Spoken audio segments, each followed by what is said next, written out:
She had watched him arrive scarcely 20 minutes earlier. His horse limped. Its saddle was worn almost to threads. His dark riding coat had once been expensive, but now hung torn across one shoulder, stained with mud from weeks of hard travel.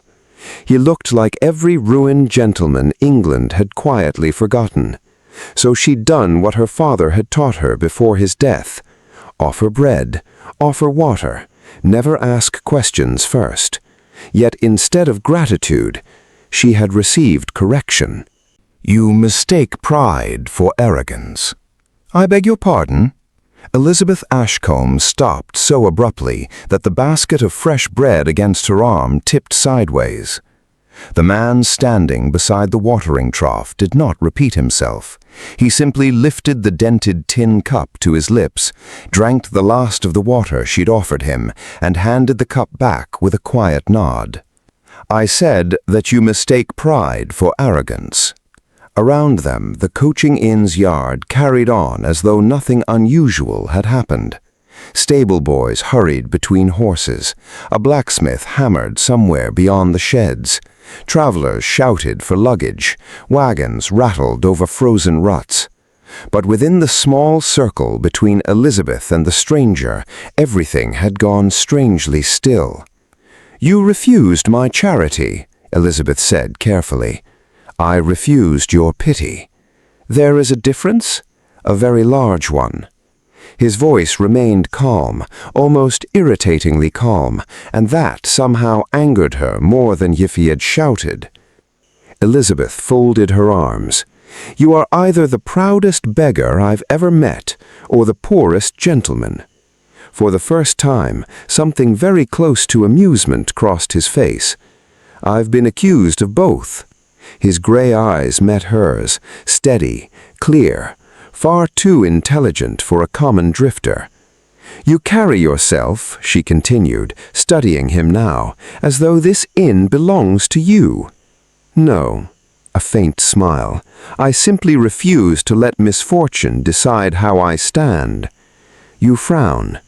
"That's an expensive philosophy for a man wearing holes through his boots." He looked down briefly. "They're surprisingly comfortable." Despite herself, she almost smiled. Almost. Instead, she caught herself. "You should concern yourself less with your dignity and more with accepting help when it's offered." "I accepted the bread. You refused the coins. I still have hands. You also have nothing." His expression changed. Not anger, not embarrassment, something quieter.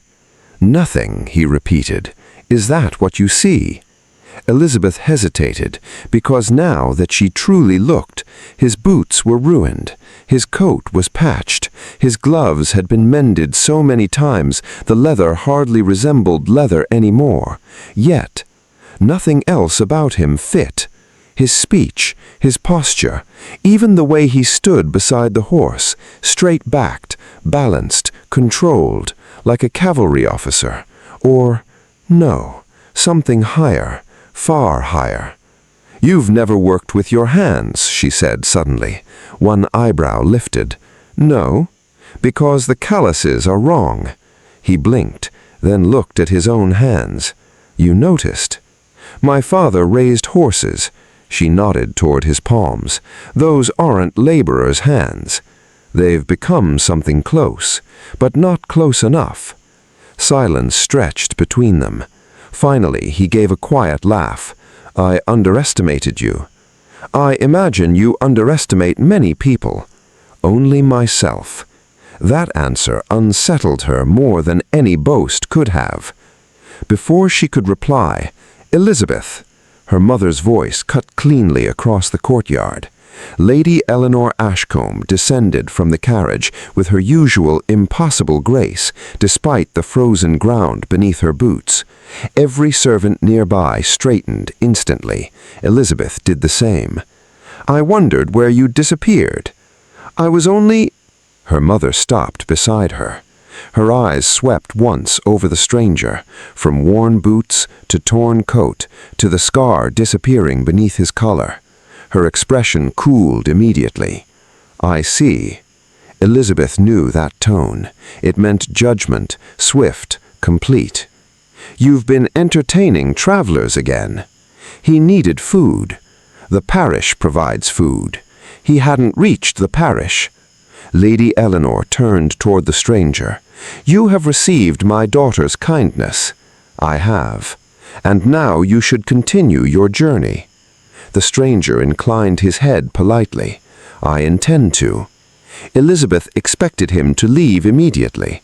Instead, he reached into the inside pocket of his weathered coat, removed a folded square of linen, carefully wrapped the untouched silver coins she had tried to press into her hand moments earlier, then extended them toward Lady Eleanor instead. "My lady, I believe these belong to your household." Lady Eleanor stared. "So you refuse charity after all?" "I refuse money I have not earned." "You appear to need it." "I do, but need and entitlement are separate things." Elizabeth watched her mother's expression sharpen, almost imperceptibly. Lady Eleanor had spent 30 years navigating London's highest circles. Very little surprised her. This man apparently did. "You speak remarkably well," her mother observed. "I had an excellent education." "And lost everything?" "Temporarily." "You sound very certain." "I am." Lady Eleanor's gaze narrowed. "Most ruined men don't carry certainty." "No, they carry excuses." The stranger slipped the coins gently on the nearby fence instead. "I've already used enough of your daughter's generosity." Then he reached for his horse's reins. The animal shifted weakly, favoring one front leg. Elizabeth noticed it immediately. "So that's why you stopped." He glanced back. "My horse. She's lame. For another day. If you ride her like that, she'll never recover." "I know. You'll kill her." His jaw tightened. "I also know that." "Then leave her here." He looked genuinely surprised. "I've an empty paddock," Elizabeth continued. "My stablemaster can treat the leg." "I can't pay you." "I'm not asking you to. It's for the horse." Not you. That last part remained unspoken. He looked at the mare, then back at Elizabeth. "You bargain unfairly. I learned from horse traders. I can tell." For several seconds he seemed to wage a private argument with himself. Finally, he nodded once. "My thanks." No flourish, no excessive gratitude, just those two words, spoken with such sincerity they somehow meant more. A stable boy appeared. Elizabeth instructed him to lead the mare away carefully. The stranger watched until the horse disappeared into the paddock. Only then did he seem willing to breathe again. "You love the animal," Elizabeth observed. "I owe her my life. She carried you here? Through 3 days of snow. Then she deserves better than another 100 miles today. I know." Again, those two words, simple, honest. Lady Eleanor had remained unusually silent throughout the exchange. Now she spoke. "What is your name?" A pause, long enough for Elizabeth to notice. Then, "Gabriel." Nothing more. "No surname?" "Not one I can safely use." Lady Eleanor's eyes sharpened again, dangerously. Elizabeth caught it. The stranger didn't. Or perhaps he did. Perhaps he simply chose not to explain. "My mother dislikes mysteries," Elizabeth said after an awkward silence. "So do I. You seem determined to become one. I've had practice." He tipped his head politely. "You have my gratitude for the horse, and for the bread." Then he turned, walking toward the road on foot. His pace remained steady despite obvious exhaustion. He never once looked back. Elizabeth watched until the falling snow swallowed him entirely. Only then did she notice her mother was still staring after him, not with annoyance, not even curiosity. Recognition. Impossible recognition. Mother? Lady Eleanor did not answer immediately. Instead, she looked toward the empty road where the stranger had vanished, then quietly asked, "Did he truly give no surname?" "No." "What exactly did he say?" Elizabeth frowned. "He said," she searched her memory, "that he couldn't safely use it." Lady Eleanor closed her eyes, only briefly. When she opened them again, something fundamental had changed. "Elizabeth, yes, cancel tomorrow's visit to the Whitfields." "But we've already accepted." "Cancel it." Her tone admitted no discussion. "Why?" "Because we may shortly have a guest." "A guest?" "One who has been missing for nearly a year." Elizabeth laughed softly. "The ragged horseman?" "I do not believe," Lady Eleanor said quietly, "that he is a ragged horseman at all." That evening, long after the household had retired, a sealed packet arrived by private courier. No crest, no return address, only Lady Eleanor's name written across the front. She broke the seal alone inside her study. A single letter fell into her hands, along with a heavy gold signet ring bearing a crest she recognized instantly. Her breath caught. Impossible. She read the letter once, then again. By the third reading, her hands were trembling. When Elizabeth entered moments later, summoned by an urgent message, she found her mother standing by the fire, staring into the flames. "What happened?" Lady Eleanor slowly turned. "The man you met today." "Gabriel? That isn't his name." Elizabeth frowned.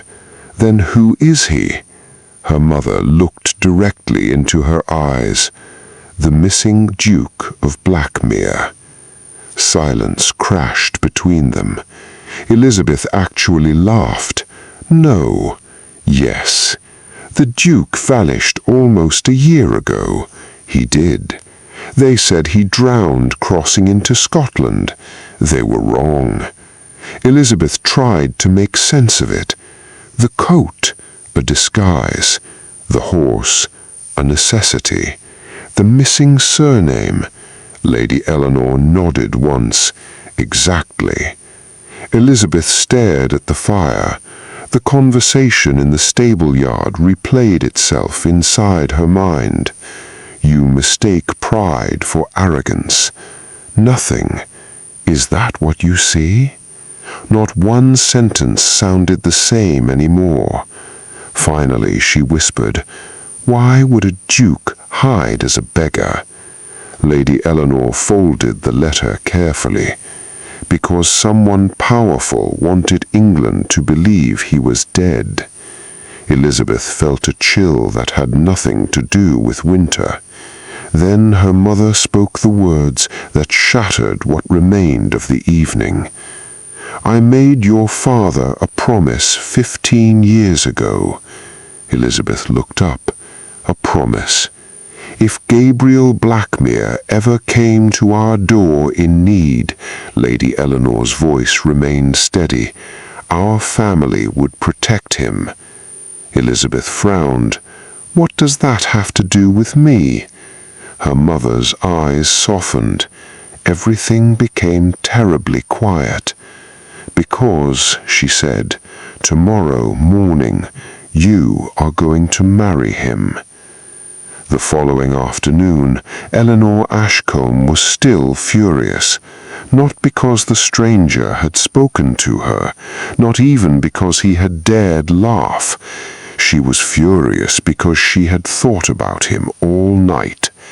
She had replayed the conversation while brushing her hair, while helping cook prepare breakfast, while pretending to listen as her mother discussed invitations for the harvest ball. His ridiculous confidence should have annoyed her enough to forget him. Instead, she kept remembering the way he'd looked at the mare, not at her, at the frightened horse, as though calming frightened creatures was simply something he knew to do. It irritated her far more than arrogance ought to. "Elizabeth," her mother's voice snapped her back. "Are you listening? Of course. You've answered none of my questions." Lady Ashcombe folded her hands. "You will attend the charity committee this afternoon. Mrs. Ellery's daughters will be there."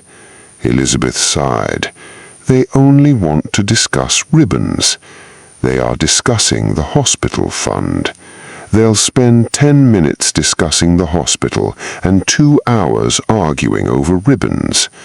Her mother smiled despite herself. "Go anyway." Eleanor surrendered. "As you wish." By noon, she escaped the house as soon as decency allowed. Not toward town, toward the western fields. She told herself she wanted fresh air. She absolutely did not intend to see the Horseman again. That was what she repeated to herself until she reached the same stretch of countryside, then stopped. The black stallion stood beneath the oak once more. The rider wasn't in the saddle. He was repairing a broken fence beside an elderly farmer. His expensive coat lay folded over a post. His sleeves were rolled above strong forearms streaked with dirt. He drove another nail into the timber with practiced ease. The old farmer laughed. "You'll never survive London if anyone discovers you've become a carpenter." "I've survived Parliament." The stranger grinned. "I assure you this is easier." Eleanor frowned. Parliament. The farmer noticed her first. "Miss Ashcombe." The stranger looked over. Recognition flashed across his face. "There you are." "There I am? I wondered if you'd return." "I most certainly did not return for you." "No? No." He nodded thoughtfully. Remarkable coincidence, then. She hated how difficult he was to argue with. The old farmer chuckled. "You two acquainted?" "Hardly," Eleanor answered. "We've met," the stranger offered, "yesterday, and she formed an opinion of me almost immediately." "I did. An unfavorable one. Entirely." He looked genuinely pleased. "I've always admired efficiency." The old farmer laughed outright. Eleanor folded her arms. "You seem very entertained." "I haven't laughed this much in months." The farmer wiped his hands. "You'll have to forgive him, miss. He's been buried in gloomy business since arriving." "Arriving?" Eleanor looked between them. "You aren't local?" "No. I'm only passing through." "Passing through while repairing fences?" The stranger shrugged. "Mr. Harper injured his shoulder. It needed doing." The farmer nodded.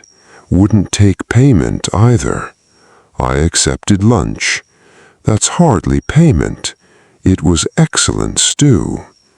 Eleanor looked at the rough wooden fence, then at his hands. The palms were blistered, freshly. Men pretending to be humble rarely earned blisters. She found herself asking, "Why?" He blinked. "Why what? You clearly aren't a laborer." "So I've been told. You could simply hire someone." "I could. But if I can spare the time," he tapped another nail into place, "why shouldn't I?"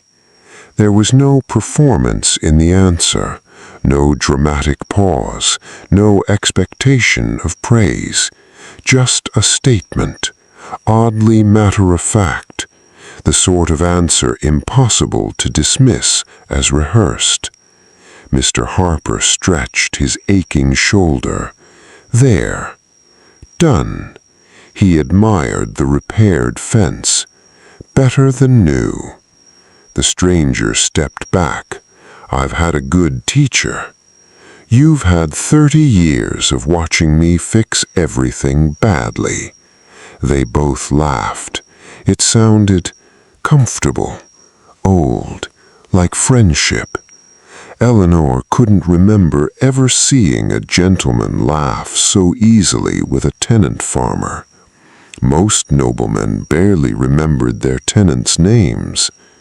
"You've known each other long?" The farmer answered, "Since he was a lad." The stranger's smile faded almost imperceptibly. "A lifetime." Interesting.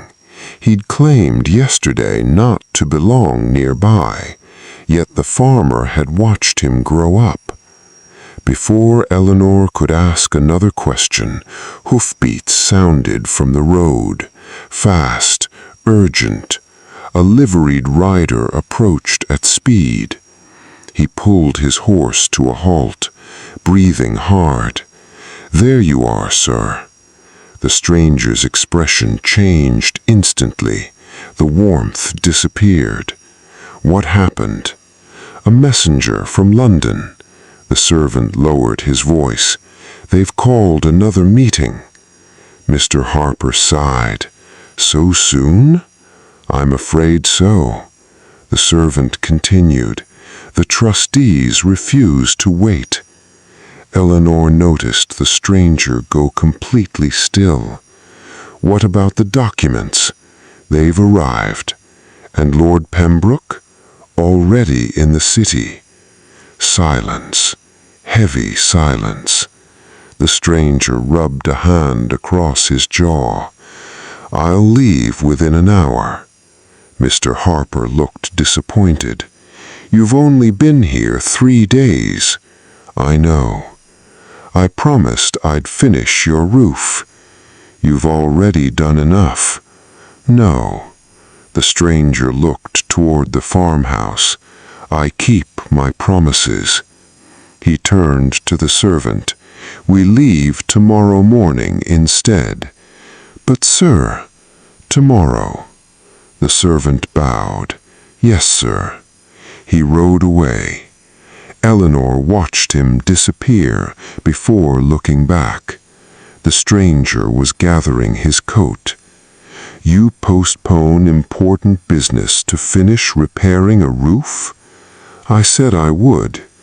"Surely whatever waits in London matters more." "It probably does." "Then why stay?" He looked at the weathered farmhouse. "Because important things aren't always urgent, and urgent things aren't always important." She stared at him. It was such an unexpected answer that she forgot to hide it. He smiled faintly. "You're doing that again." "What?" "Looking disappointed." "I am not disappointed." "No?" "No. I thought perhaps I'd ruined your theory." "My theory?" "That I'm simply an arrogant horseman." Eleanor looked away. "I haven't decided." "You've begun questioning it." "Perhaps. I'll consider that progress." She should have left then. Instead, they walked together toward the lane. Neither seemed in any hurry to break the silence. Finally, she asked, "What is it you actually do?"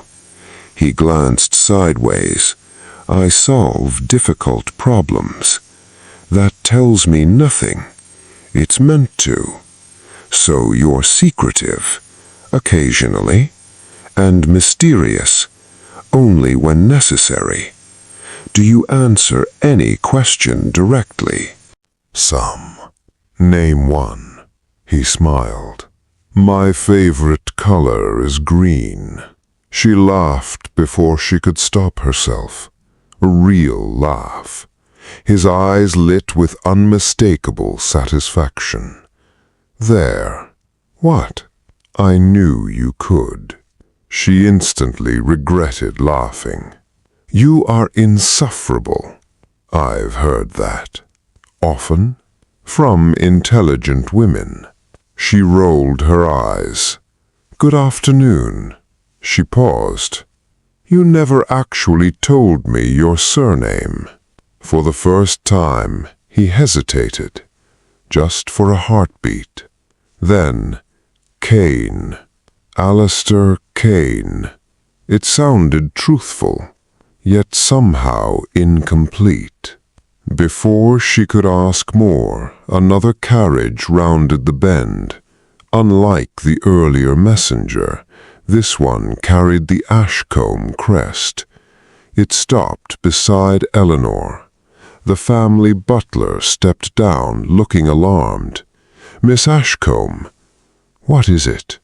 "Your mother requests you return immediately." Concern flickered across her face. "Is she ill?" "No, miss." The butler lowered his voice. "But there is a gentleman waiting at the house." "What gentleman?" "He would only say," the butler swallowed, "that he has come to discuss your engagement." Eleanor's smile vanished. "My what?" The butler nodded grimly. "He claims your mother has already agreed." Beside her, Alistair Kane went completely motionless. For the first time since she'd met him, the easy humor disappeared from his face. Only silence remained. The wedding was fixed for 6 weeks later. The announcement spread across Blackstone County before the ink on the contracts had fully dried. Some pitied Eleanor, others envied her. Most simply whispered, "Poor thing. They say she's marrying a common horse trader. I heard he owns nothing but that miserable black horse. They'll be living in a cottage before winter." Eleanor heard every version. She answered none of them. There was nothing left to say. Her mother had already accepted the dowry. The marriage license had already been filed. Everything now moved with the unstoppable certainty of law. Marcus Rowan remained exactly as infuriating as ever.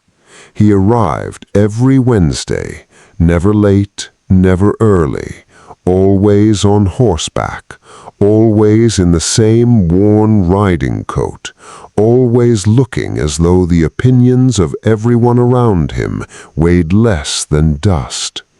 He never attempted to charm Eleanor, never apologized for the market, never explained himself, which somehow made him even more unbearable. Their conversations became exercises in irritation. "You dislike me very much," Marcus observed one afternoon while repairing a broken gate outside the Ashcroft estate. "I dislike arrogant people. You don't know me well enough to decide that. I know enough. You know one afternoon. I know your manners." He smiled faintly. My manners seem to concern you a great deal. They concern everyone. I've noticed. And yet you make no effort to improve them. No. Why? Because people who judge character before asking questions usually aren't interested in answers. She stared at him. He returned calmly to hammering the loose hinge. The conversation ended there.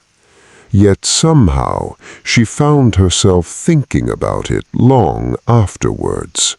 Her mother insisted she spend time with her future husband.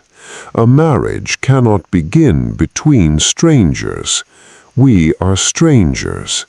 Then stop behaving like one.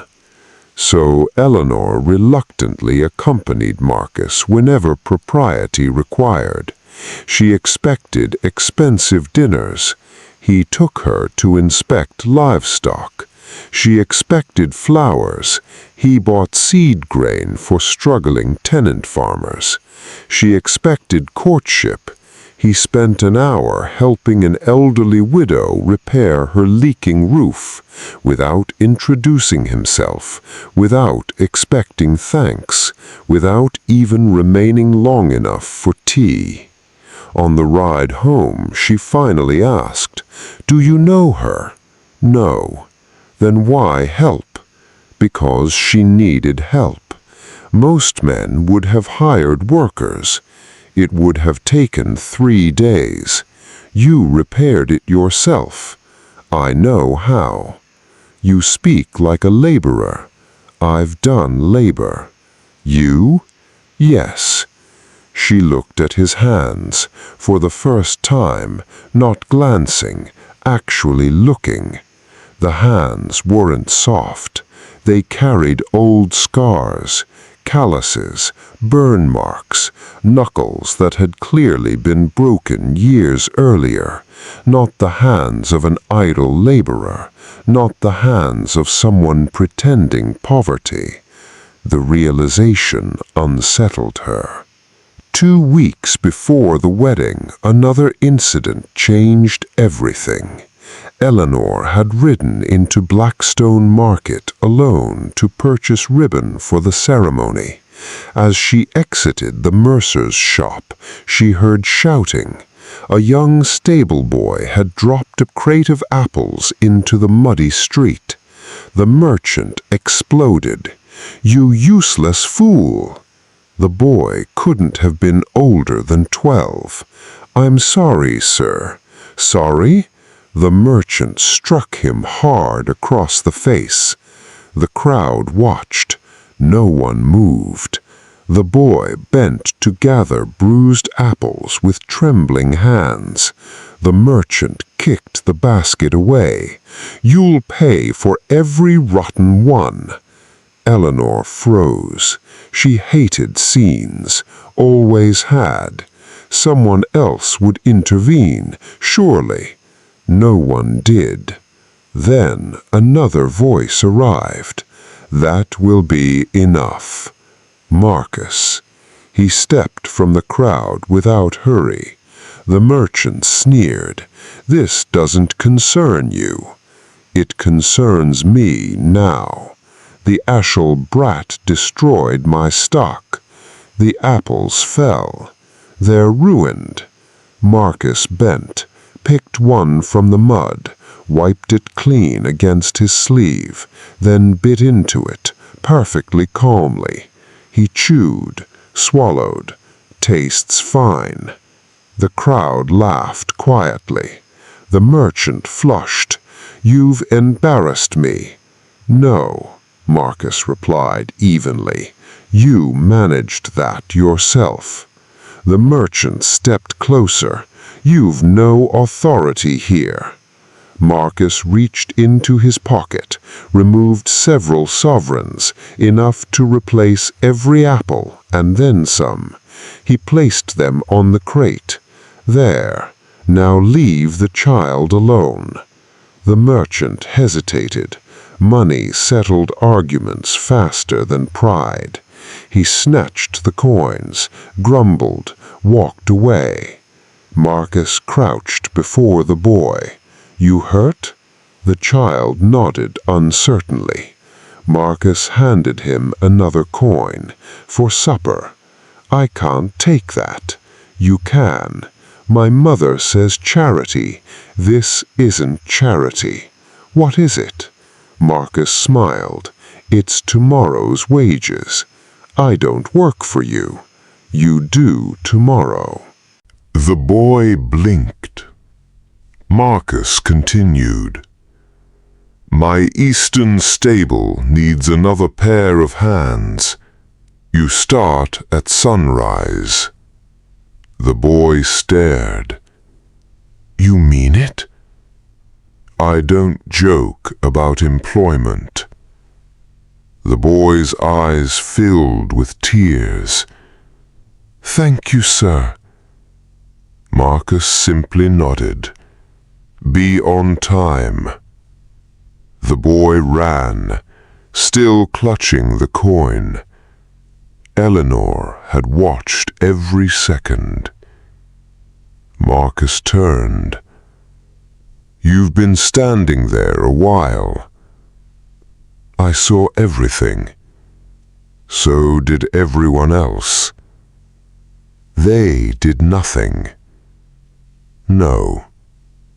You did. Someone needed to." She searched his face, looking for vanity, self-satisfaction, anything. There was nothing. He genuinely seemed puzzled that anyone considered the act remarkable. "You gave away far more money than necessary." "I have more." "So?" "So he didn't." Again, nothing more. No speech, no performance, no audience. Just certainty. That evening, Eleanor sat silently during supper. Her mother noticed. "What troubles you?" "Nothing." "You've hardly touched your food." "I'm thinking." "About your wedding?" She hesitated. "About Marcus." Her mother smiled knowingly. "Already?" "I still don't like him." "No?" "No." But I don't think I understand him." Her mother laughed softly. "My dear, those are usually the first cracks." The following week brought another surprise. Eleanor visited Marcus unexpectedly. She intended only to deliver documents her mother had forgotten. Instead, she found him behind the old coaching inn, not dining, not drinking, not conducting business. He sat on an overturned barrel, teaching 6 orphaned children how to read, patiently sounding out every letter. One little girl stumbled repeatedly over the same word. Marcus never once lost patience. "Try again." She did. Failed again. He smiled. "Better." Again. Again. Again. Until finally, "I read it." "You did." She threw her arms around his neck. Marcus awkwardly returned the hug, clearly unused to it. The children laughed. He laughed with them. A real laugh. Warm. Unforced. Entirely unlike the reserved man Eleanor thought she knew. She remained hidden behind the stable wall, unable to explain why she didn't simply walk away. She watched another 15 minutes, not because she intended to, because she couldn't. For the first time since the engagement, Eleanor wondered whether the arrogant horse trader she'd judged so quickly was hiding something far larger than simple pride. And somewhere across the yard, Marcus glanced briefly toward the stable corner, as though he'd known she was there the entire time. He said nothing. He simply smiled to himself and returned to the lesson. Lady Beatrice Hawthorne did not surrender gracefully. For 2 days after the confrontation in the Rose Garden, Lau's house in hall existed in a strained silence. No one spoke openly of what had happened, but everyone knew. Servants whispered that the mistress had struck the future duke. Guests quietly shortened their visits. The neighboring estates somehow learned every detail before the week was over. The story spread exactly as scandals always did. Lady Beatrice had publicly insulted the man who would inherit one of England's oldest dukedoms, and Eleanor Hawthorne had defended him. Beatrice blamed only one person. "You have humiliated this family." Eleanor stood inside her mother's morning room when rain rattled against the windows. "I told the truth. You sided against your own mother. I sided against cruelty." Beatrice's expression hardened. "You sided with a beggar." "No." Eleanor met her gaze. "I sided with an honorable man." The silence stretched. Then, "You still refuse this marriage?" "Yes." "You will regret it." "I already regret allowing you to arrange it." Beatrice slapped her. Hard. The crack echoed through the room. Eleanor neither cried nor stepped back. Instead, she slowly turned her face toward her mother again. "I used to think fear was respect. It isn't." Beatrice stared. "You've changed." "No." Eleanor touched her reddening cheek. "I finally stopped pretending." Across the county, Gabriel returned to Black Ridge Castle. His steward, Mr. Hargreaves, met him at the entrance. "Your Grace." Gabriel handed him the folded papers. "The Hawthorne marriage contract." Hargreaves frowned. "I thought Lady Beatrice agreed." "So did I." "And now?" Gabriel looked toward the library. Now she intends to force her daughter into another marriage. The steward's face darkened. Can she legally do so? Not while this contract exists. But she claims it was never completed. Gabriel nodded. Which is why I need every document Father ever exchanged with Lord Hawthorne. Hargreaves hesitated. There may be something else. Gabriel looked up. The late Duke anticipated resistance. What do you mean? He instructed the family solicitor to keep one final document sealed unless the Hawthorne agreement was ever challenged. Gabriel went completely still. A sealed document? Yes, Your Grace. Where? The solicitor still has it. When can we see it? He is already on his way.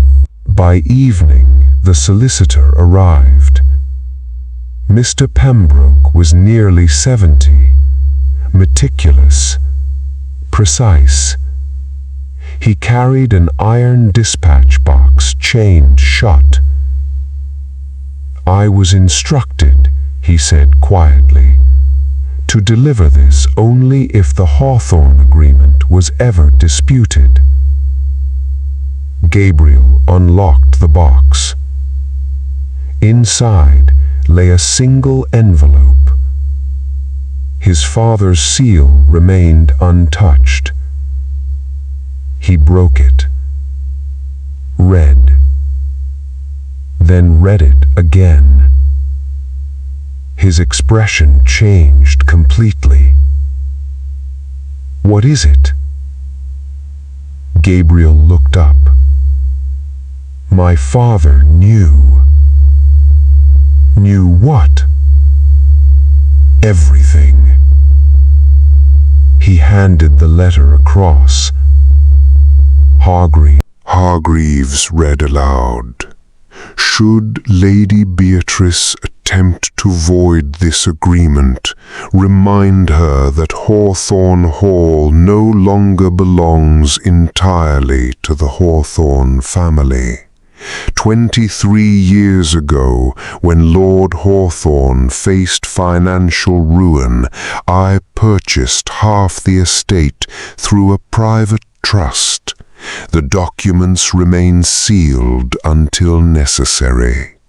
Should the agreement be broken through deceit, the trust transfers immediately to my heir. Silence. Hargreaves slowly lowered the paper. Half? Gabriel nodded. I already own half of Hawthorne Hall. The following afternoon, Lady Beatrice welcomed guests for tea. She wanted witnesses. She wanted society to see that Eleanor had recovered from her foolishness, that Mr. Ashcroft's proposal still stood, that everything remained under control. Halfway through tea, the butler entered. Your Grace, the Duke of Blackridge. The room froze. Gabriel entered alone, perfectly dressed, completely calm. Every conversation died. Beatrice forced a smile. This is unexpected. I imagine so. We have nothing further to discuss. I disagree. He handed a folder to the family solicitor seated near the fireplace. The older man adjusted his spectacles, read, then looked sharply toward Lady Beatrice. "What is this?" Gabriel answered. "The ownership papers." Beatrice frowned. "What ownership papers?" "The ones your late husband signed." Her confidence faltered. "My husband owned this estate." "He owned half." The solicitor swallowed. "Your Grace appears to own the remainder." The teacup slipped from Beatrice's fingers. It shattered across the floor. "No." "I'm afraid so." She stood. "That's impossible." Gabriel remained perfectly composed. "My father financed Lord Hawthorne's debts after the shipping collapse."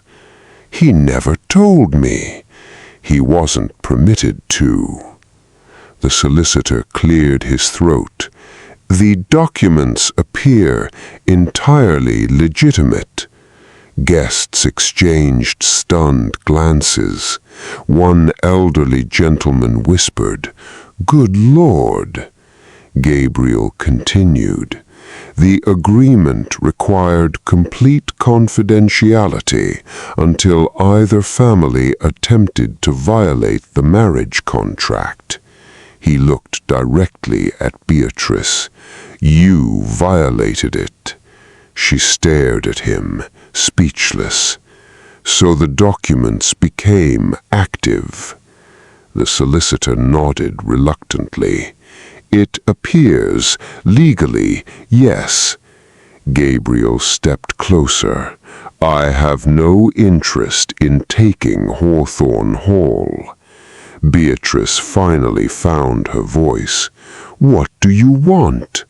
"You know exactly what I want." Silence. "Eleanor."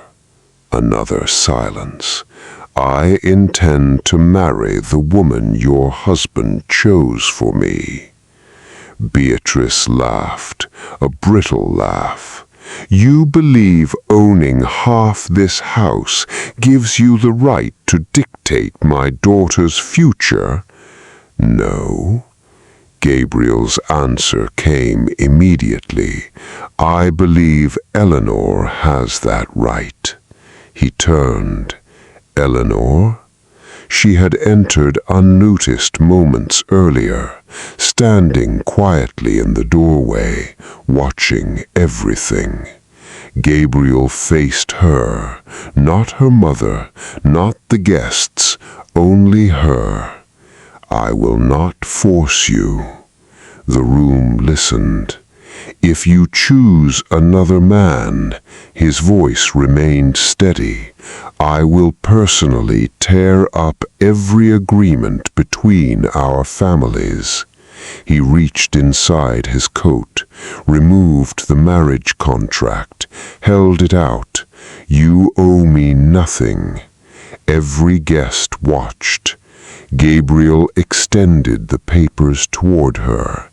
"If freedom is what you want," he said softly, "take them, and I will walk away. No conditions, no pressure, no bargain, only choice." For the first time in her life, someone had placed her future in her own hands. Eleanor stared at the contract, then at Gabriel, then at her mother.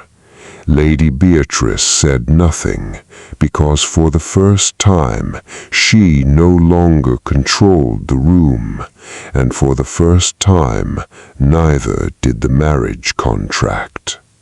The wedding was arranged within a month. Not because either family desired speed, because neither family could endure another week of war. Lady Beatrice Hawthorne accepted defeat with brittle dignity. Lord Hawthorne accepted it with relief.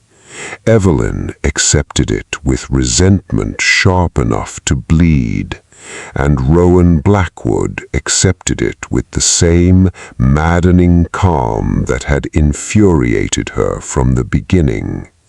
The entire county spoke of nothing else. The proud daughter of Hawthorne Hall, the ragged horseman, the scandalous marriage, the mysterious landowner, the fortune no one had known existed. The wager was simple. Most believed Evelyn would break the engagement before the ceremony. Others believed Rowan would lose interest once he had secured his victory. No one believed the marriage would survive a year, least of all Eleanor herself. Yet the wedding arrived all the same. Rain fell steadily against the chapel windows. A gray morning, a gray sky, a gray future. At least that was how it felt as Eleanor stood before the mirror in her bridal chamber. "You look beautiful," her mother's voice came softly behind her. Eleanor stared at her reflection. "I look trapped." Lady Beatrice was silent. For once she offered no correction, no lecture, no argument, only a long sigh. "When I married your father," she said quietly, "I believed my life was ending." Eleanor turned. "What?" I did not love him. The admission seemed impossible. Lady Beatrice smiled faintly. "No one ever believes parents were young once. You never told me. There was no reason." She stepped closer. "Your father was kind, dependable, honorable." Her eyes softened.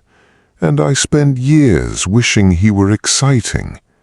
Evelyn frowned. "Years?" "Several." "What changed?" Lady Beatrice laughed. "1,000 ordinary things." The answer surprised her. Not some grand declaration, not romance, not destiny. Ordinary things. "He remembered things I forgot." A smile touched her lips. "He carried burdens before I noticed them. He sat beside me when I was frightened and pretended not to see I was frightened. He became home before I realized I was looking for one." Silence filled the room. Then her mother reached up and touched her cheek. "You have spent weeks looking at Rowan Blackwood and seeing the man you expected him to be." Her gaze sharpened. "Today, perhaps, try seeing the man he actually is." Then she left, and for the first time since the engagement began, Evelyn wondered if she had been wrong. Not about everything, just enough to matter. The chapel was full. The county had arrived in force, not for celebration, for spectacle. They wanted to witness the disaster, wanted to see the proud Hawthorne daughter forced to marry the horseman she had insulted, wanted gossip, wanted scandal, wanted a story. Evelyn walked down the aisle beneath hundreds of curious eyes. Then she saw Rowan, and the room vanished. He stood waiting near the altar, not dressed like a wealthy landowner, not dressed like a nobleman, simply dressed like himself. Black coat, dark hair, steady gray eyes. The same man who had stood in the marketplace months earlier while she mocked him. The same man who never once mocked her in return. Not once. Their eyes met. For the first time she noticed something unexpected. He looked nervous, actually nervous. The realization startled her, because it meant he cared. A man seeking revenge would not be nervous. A man seeking humiliation would not be nervous. Only a man with something to lose looked the way Rowan looked now. The ceremony began. Words blurred, vows blurred. Time itself seemed strange. Then suddenly the priest was asking for their answers. "I do." Rowan's voice was firm, certain, no hesitation. The priest looked at Evelyn. Every eye in the chapel turned toward her. She looked at Rowan, at the man she had judged, the man she had misunderstood, the man who had rescued her father, protected her family's dignity, refused every opportunity to humiliate her, and somehow continued treating her with patience she had never earned. A strange feeling rose in her chest. Not love, not yet, something quieter. Respect, the beginning of trust. "I do." The words surprised even her, but once spoken, they felt right. The priest smiled, the congregation exhaled, and Rowan Blackwood became her husband. The first months were awkward, painfully awkward. Neither knew what to do with the other. They circled each other cautiously, polite strangers sharing a life. But the walls began to crack, slowly. One evening, she discovered he secretly funded 3 village schools. Another week, she learned he paid pensions to injured workers long after the law required it. A month later, she found letters from widows thanking him for saving farms from foreclosure, always anonymously, always quietly, never seeking praise.